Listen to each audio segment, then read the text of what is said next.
Welcome to Casa Academy Chapter 9, Part 2, where we will cover title, deeds, and ownership restrictions. When you buy and own a real property here in the United States, you receive what we call a bundle of legal rights. It's a pretty cool concept, actually. These rights allow you to possess, use, control, enjoy, and ultimately transfer that property. But, here is the catch. Property ownership fundamentally is not unlimited. It is always this continuous historical balancing act between protecting your private property and promoting the general public welfare. Okay, let's quickly dive into our roadmap for today. We're going to cover the limits of ownership, government powers, which we'll call PET, private limitations, navigating property easements, licenses versus encroachments, and then we'll wrap it all up with a summary. Section 1, the limits of ownership and the myth of absolute control. A lot of folks just assume that holding the deed gives them absolute, unrestricted control over their land. Like it's mine, I can do whatever I want, right? Well, in reality, ownership is always subject to restrictions imposed by both government and private parties. Understanding these limits is absolutely crucial because they literally dictate how your property can be used, developed, or even transferred to someone else. Moving right along to Section 2, Government Powers, meet Pete. Now, what's really interesting about this is the PET acronym. PET is going to be your most reliable cognitive map for exam day, for sure. It stands for police power, eminent domain, taxation, and escheat. These four forces affect virtually every single parcel of real estate out there. So let's break them down one by one. First up is P, for police power. This allows government entities to regulate the use of private property to protect public health, safety, and welfare. Think of everyday things like local zoning laws, building codes, and environmental regulations. It's really all about keeping the community safe and organized. Next is E, for eminent domain. Now, it is absolutely vital to grasp the difference between the power itself and the process here. Eminent domain is the actual government power to acquire private property for a public purpose. Condemnation, however, is the legal process they use to exercise that power, guaranteeing you get just compensation. So just remember, power versus process. The T stands for taxation. This is simply the government's authority to levy taxes on real property to fund essential local services. We're talking schools, police, roads, the whole shebang. But what you really need to remember for the exam is the sheer power of these taxes. Property taxes create one of the strongest liens affecting real estate. If they go unpaid, the government can and absolutely will ultimately foreclose on that property. Finally, we have our last E, escheat. Now, students love to use word association to remember this one, but for exam purposes, just stick strictly to the clear legal definition. Escheat happens when an owner passes away without a valid will and without any lawful heirs that can be located. When that unfortunate situation occurs, ownership simply transfers directly to the state. All right, let's shift gears to Section 3, private limitations and deeds. So unlike government powers, private limitations are typically created by developers or previous owners, and they continue to affect future owners down the line.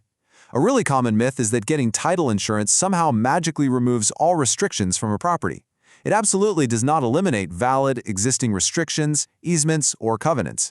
Oh, and before I forget, your verification code is 154999.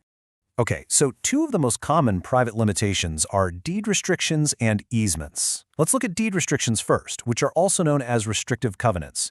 These are often applied to entire planned communities, or HOAs, establishing rules that are binding on all future owners. They dictate things like building heights, exterior paint colors, or what kind of fencing you can put up. Interestingly enough, businesses use them too. A retail company might actually sell a property with a deed restriction specifically preventing any future owner from operating a competing business right on that site. Also, and this is a big one, it is very important to note that while some older historical records do contain discriminatory language, those specific provisions are completely unenforceable under current law.